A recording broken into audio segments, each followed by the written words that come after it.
Cape Caution, the most notorious cape in the Pacific Northwest.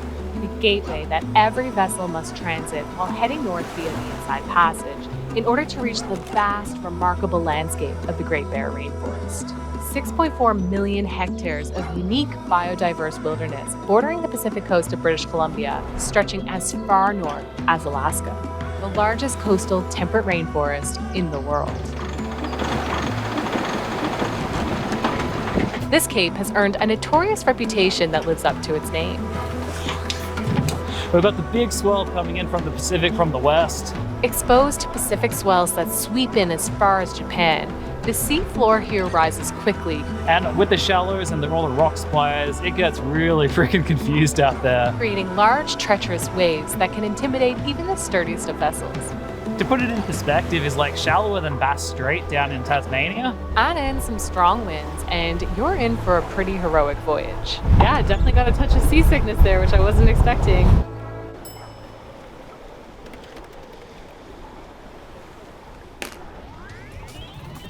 So things just got a little spicy there for a sec. Yep, we've already broken our first thing, which is our electrical system. Broke it with fire, which is always fun. See if we can anchor under sail, I guess. Following a bit of a spicy shakedown cruise, we've arrived safe and sound in the protected gunk hole of Blunden Harbor, where we have positioned ourselves to transit this most notorious cape.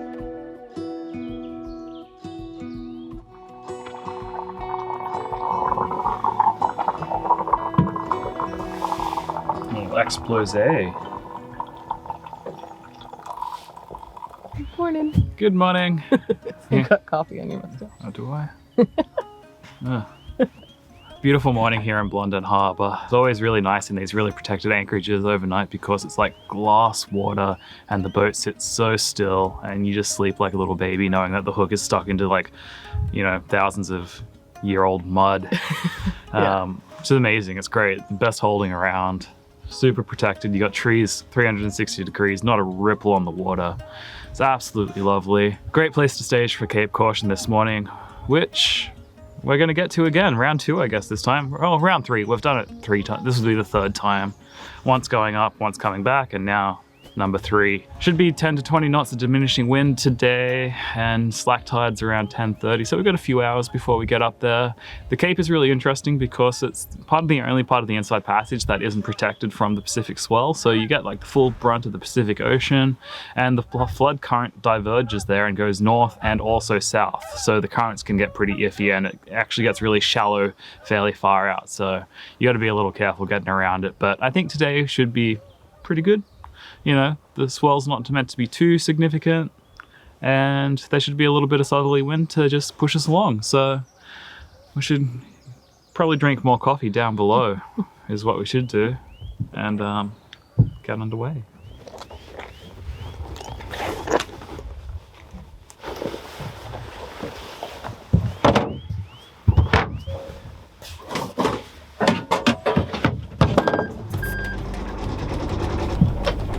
Shall we get the hook out of the ground? Is it your turn to haul the anchor? Yep. See if I'll throw my back out this year. Keeps me young, Nothing like doing 190-pound deadlifts in the morning. It's really shallow here. I just hope that the hook comes out of the mud easily.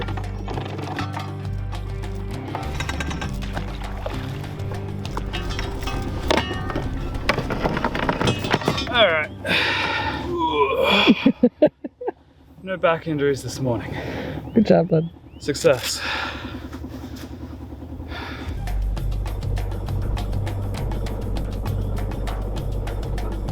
This is the beginning of a 2,000 nautical mile journey circumnavigating the Pacific Northwest from Canada to Southeast Alaska and back, a goal we've been working towards for nearly half a decade. And having completed a lengthy refit in the months leading up to this, it feels like we're piloting a brand new ship. Except we're still heaving our 90-pound anchor and chain up by hand.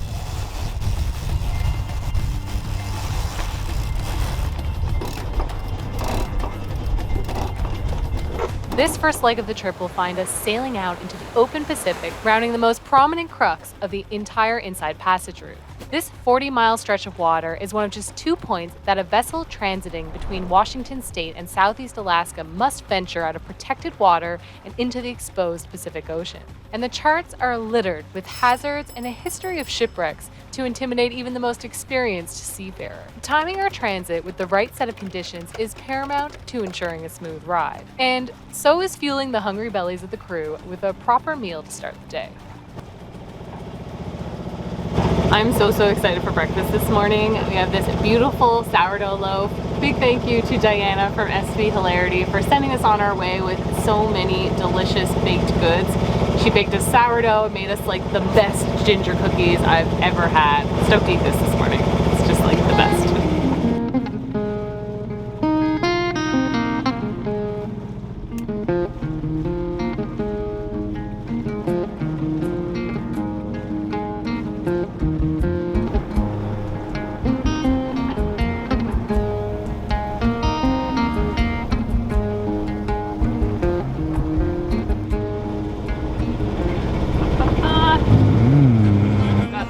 Baked beans, sauerkraut, fresh eggs from Mama Vicky. Thanks, Vicky. And I'm starving, so let's eat. Yum. I love beans, and I guess it'd be a classic English breakfast minus the sausage. And kraut. Beans and fermented veggies keeps you regular. Gentle on the macerator, you know? Yum.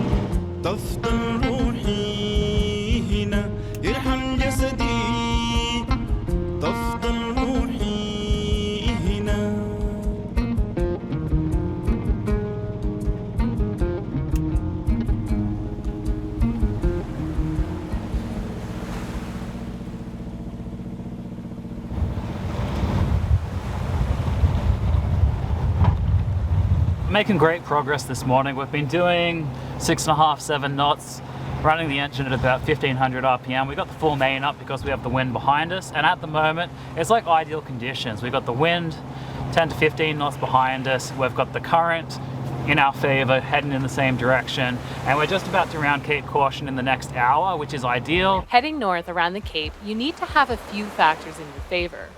First, it's best to leave on an ebbing tide, timing your transit past Slingsby's channel for slack water. This avoids the mess of currents and confused waters rushing out of nearby inlets. If you time this right, you'll find yourself riding a flooding current rounding the Cape, which will ensure you have water traveling with you for the entire transit. It probably goes without saying that you'll want a favorable forecast, but it's also helpful to check the conditions for nearby light station reports, and ideally you want the west sea otter buoy to show seas less than 1.5 meters. We're just passing Slingsby's Narrow. It can get pretty dicey out here, and it's really important for us to get out there before the current turns against us, because then you would have the current coming into Queen Charlotte Strait and the wind coming out, and you kind of get this current against wind kind of phenomena, which makes the current do really weird things, and waves stack up and the swell gets all funky. In a testament to planning, if you get everything to align, currents, wind, and swell, you should hopefully have a drama-free crossing. So we're trying to get out there really quick, and we've been making great ground, which is just awesome. But it's awesome for another reason, because we're really trying to haul off. We left a couple of weeks late this year. It's almost towards the end of May. And me, being Australian, I'm kind of on a race against the clock to get to Alaska, because I had to get an I-94 visa down in Washington, which only allows me to be in the United States for 90 days. So that 90-day period started last week when I was down in Washington. So now we're kind of like rushing against the clock to get up to Alaska, explore as much as we can within that 90 days, and then get out of the USA again before my visa expires. Sailing well over 2,000 nautical miles along this intricate coastline, while also exploring as many far-reaching fjords, glaciers, and incredible anchorages in this limited timeline, whilst filming and making videos for you fine folks, might be a bit of a tall order. There's so much I want to see up there and so much cool things to go check out. Our plan is to use the last of the spring southerlies to head as far north as we can along the Inside Passage, before the North Pacific high sets in, bringing with it a steady flow of northwesterly winds, essentially halting our travels. At this point, we'll swing Uinta's bow to the south, sailing in the same direction as these predictable summer winds along the outside of this wild west coast, exploring the remote archipelagos along the way. So that's really the goal over the next couple of weeks, is to get up to Alaska as fast as we can and get to explore as much of the beautiful state of Alaska as possible. We've got a couple of days of southerlies this week in the forecast, so we're really trying to make the most of those because there's only so long until they peter out and the northwesterlies set in for good. With the southerlies comes generally grey weather, rain, less nice conditions, but they're perfect for sailing. So yeah, we're really trying to maximize this current week of weather that we have to try to get ourselves as far north as we can so that we can maximize our time up in Alaska. We might have bitten off a bit more than we can chew, but that's the sort of plans we dream up aboard Uinta. After that, we've got even bigger goals of sailing even more off the beaten path, so if you're keen to see how that all plays out, hit that subscribe button.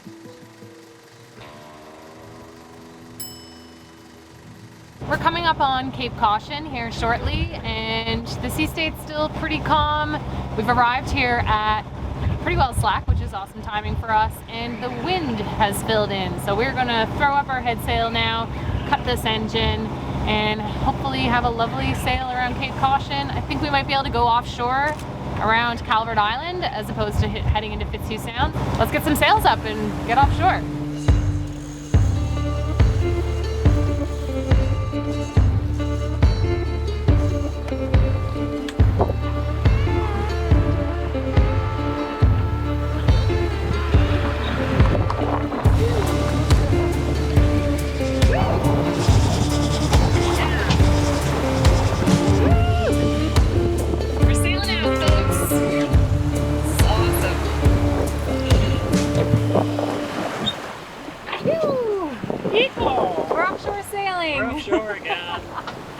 Yes. Really good.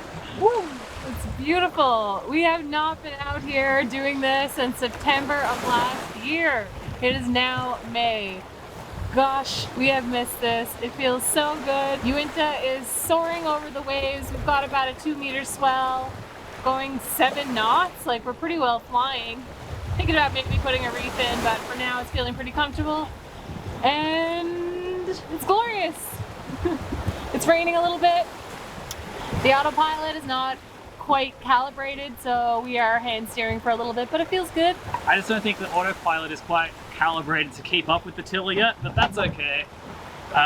Doing it by hand, you have such a better feel of the boat. It's absolutely phenomenal, and we're just careening along here at hull speed.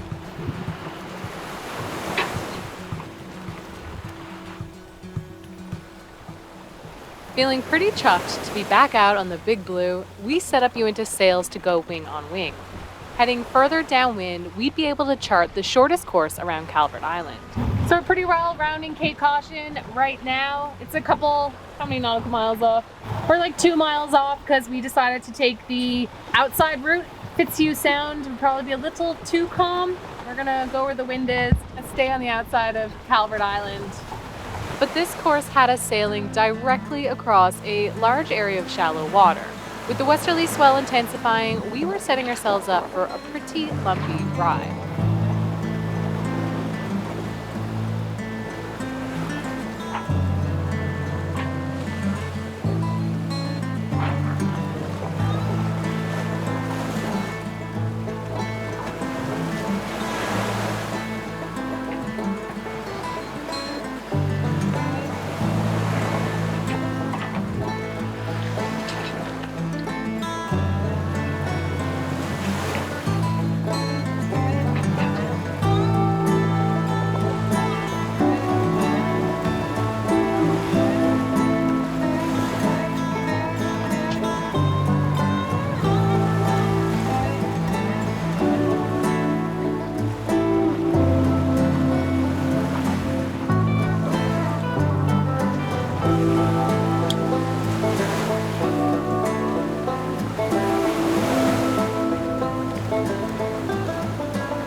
Okay, let it go gently. Okay.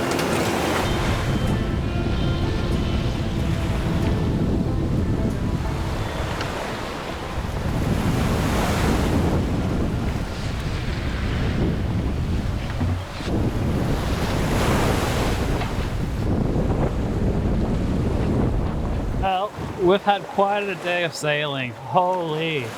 We're just coming into Calvert, into Fitzhugh Sound through North Passage. We were thinking of trying to go on the outside all the way up Calvert and go into Bruce Bay and ride this southerly. But the shelves out off Cape Caution, I never really realized this because it's a little deeper closer in, but there's a big shelf out there that's at like 120 feet, which to put it in perspective is like shallower than Bass Strait down in Tasmania. And the waves just coming in from the Pacific get so lumpy and so confused. We've got the big swell coming in from the Pacific from the west, and we've got the wind coming in from the southeast at the moment. So we've got southeast wind swell coming in over this big Pacific swell, and with the shallows and all the rock spliers, it gets really freaking confused out there. It was pretty fun, but like got pretty spicy. Such a contrast to doing this last year when we rounded Cape Caution and it was like completely calm and we had to motor around. We definitely got our southerly wind this time and we got to sail around the Cape, which is awesome. And yeah, I would say a successful day for our second day out here on our trip, putting on lots of miles. We ended up putting the first reef in the main and reefing the jib a little bit as well. And now we're just taking the wind abeam and we're heading down around the south tip of Calvert. And I think we might pop into Fury Cove. Yeah, we're just gonna head in, drop the hook and call this one a day after 8 or 9 hours of sailing. It's very protected, great holding, and the white sandy beaches looking out into Fitzhugh are just magnificent. So we're gonna just slog it out for the next couple of hours. We didn't quite feel as much as we thought we probably would. Al was kind of tasting the beans coming back up in the throat a little bit. How are you feeling, Al? Feeling a lot better now that we're in deeper water and the sea sort of flattened out a little bit. Yeah, definitely got a touch of seasickness there, which I wasn't expecting. It's always frustrating when that happens because you feel like you should have more control over it, or that you should just be able to turn it off, but sometimes it is what it is.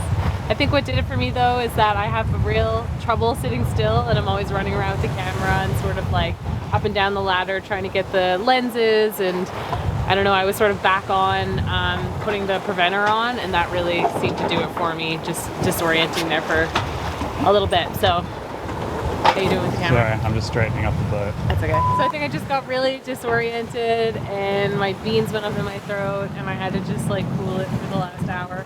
Sit on the high side of the boat, stare out at the water, take deep breaths, sniff the ocean air. And I'm coming back around now. But yeah, it's been lovely sailing.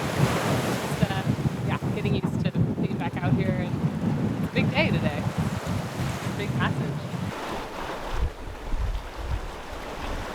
Funnily enough, I hadn't felt seasick since sailing in the Bass Strait, and I certainly wasn't expecting it this time around. It's always humbling being out here on the water. Well, we certainly learned a lesson today. When rounding Cape Caution, stick to the deep passage of South Passage and North Passage. Don't try to shortcut it over the shoals of the sea otter group. The seas do indeed get quite stacked up out there because it is shallower than Bass Strait, and you still have the entire breadth of the Pacific for swell to build up and kind of crash onto it. Gets a little lumpy and a little uncomfortable, so oh well, we'll keep that in mind for next time we're going around the Cape, because that'll happen again.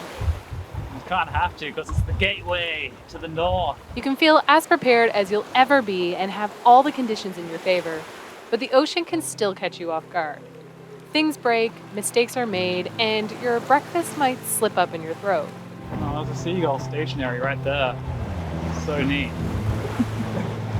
Hanging out with us. Hey guys.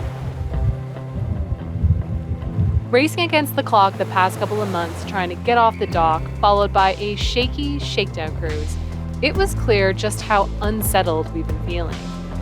Being out here requires slipping into a different state of mind, and we were feeling ready to get back into the flow of it.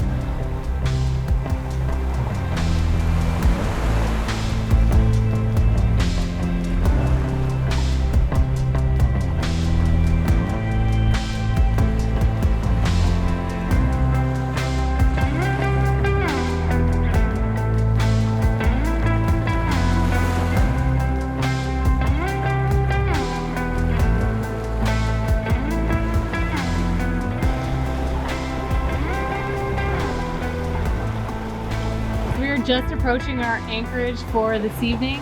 Super excited to get in, get cozy, fire up the diesel stove, and get warm again. It's been a beautiful sail today, but it's also been pretty exposed. Since we don't have an enclosed cockpit, we really take the brunt of it out here. So it's been raining on us and just sort of windy and nasty for the afternoon. Got my full winter gear on, like base layers, fleece, wool socks, mittens. Yeah, you ski in that. Yeah, I do ski in this. We've been careening along steady 6.5 knots pretty well for the last 2 hours, so that's been lovely. And we're tempted to keep on going up Fitzhugh Sound, but we don't really want to sail all night. There's big logs and trees in the water, and yeah, it's probably not a good idea. So, approaching Fury Cove, should be there in the next 20 minutes or so, and we'll drop the hook and get settled.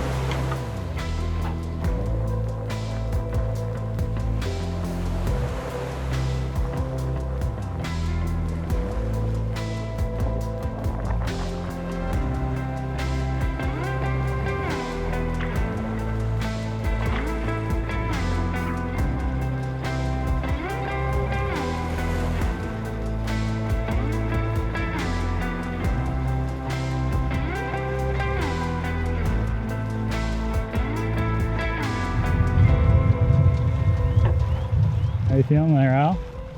Good. You get me in a moment of concentration. Oh, you said you could do it confidently. I told James I wanted to sail in and to kill the engine.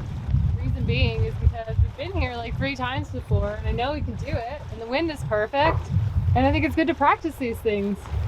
Just in case your engine fails, you know, or you can't turn your engine controls on because there's like, you know, some fried wires or something.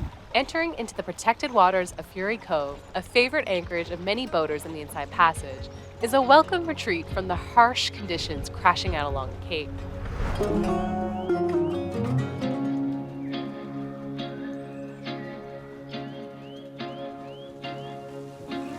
And with just enough wind funneling into the anchorage, we were able to sail onto anchor and successfully set our hook.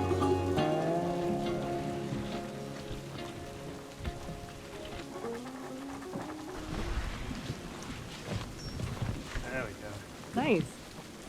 There we are. Anchored under sail. Well done. Twice in 2 days. Good ship. Quite the mess down here.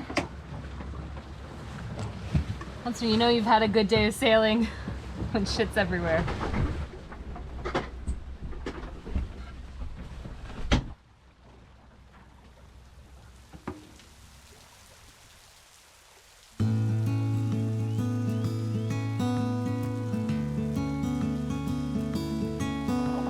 Central Coast will begin its island surprise Seas 1 to 2 meters, subsiding to 1 this afternoon. Good morning. The wind's been blowing since about 4 a.m. I think I've pretty well been awake since then. It's about 6 o'clock now, and there's still a nice southerly gust funneling in through this anchorage. We just geared up in our wet weather gear. It's gonna be wet out there, hopefully not too cold. So yeah, let's get out on deck and haul anchor.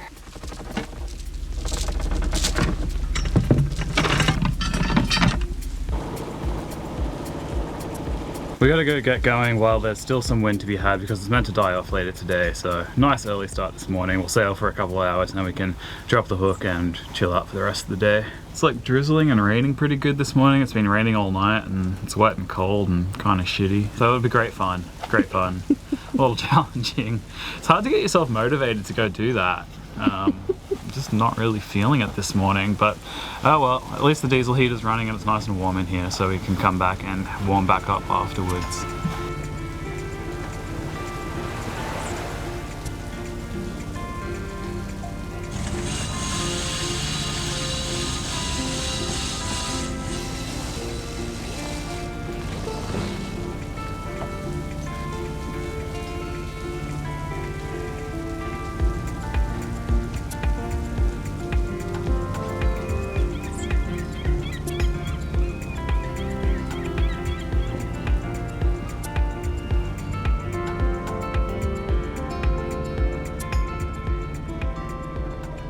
Well, there's not as much wind out here as we thought, but there's also not as much rain. So I guess that's sort of a lose-win.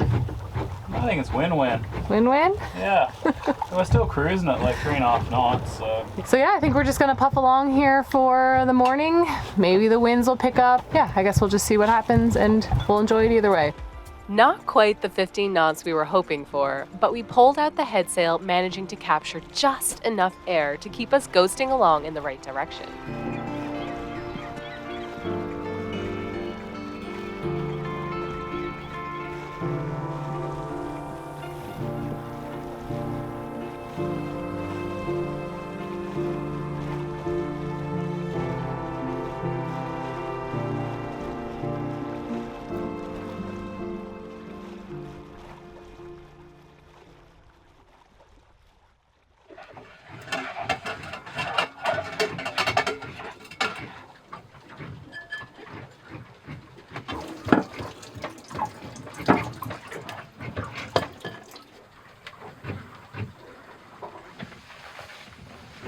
Oh, nearly lost it.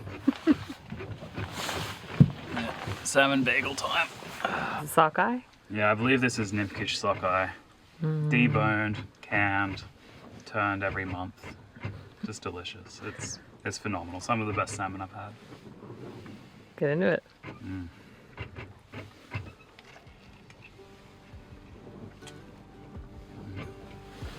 Heaven.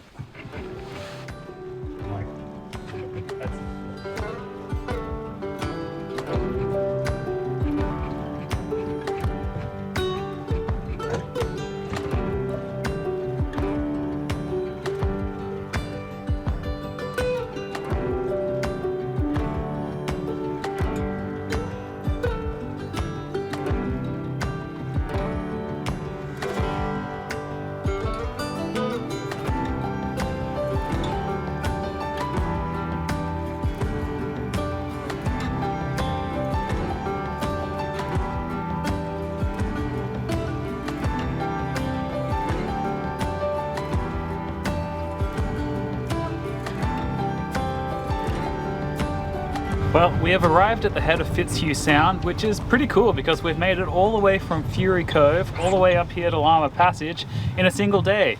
There wasn't nearly as much wind as we anticipated, but we've still made really good progress, so we're pretty stoked about that. It's been a very relaxing day of downwind sailing. We've been doing anywhere from like 2 to 5 knots. We only had to run the engine for maybe about 45 minutes around lunchtime when there was absolutely no wind and the autotiller was having a little freak out because it didn't know what to do. But it's been great. We're just about to take the turn here into Llama Passage. We're thinking of going to an anchorage called Ada Cove. Never been there before, never seen it. Sounds like it should be a nice little place protected from the southerlies, which is what's meant to blow overnight. And that'll be okay because it means we can make a quick pit stop in Shearwater tomorrow morning where we can grab a few supplies that we need to get. But all in all, really stoked about today. It's been amazing. It's such a difference having the autotiller, having solar, which we can make power. We've been sitting on the internet, hanging out. We released a video today, which is really cool because we've been doing that while we're underway. We made a thumbnail and everything. It's really neat to be able to actually use electricity and use the boat properly. And yeah, what an incredible difference from the last couple of years all of this new technology has made for us. It's, yeah, mind-boggling. We were doing it really freaking hard. And I'm sure when we get a windlass, we'll be like, wow, why didn't we do that years ago? But yeah, nearly there. We're just going around the corner here, tuck in, and yeah, see what's for supper. Rounding the corner in typical Pacific Northwest fashion, we were met with buckets of rain and headwinds.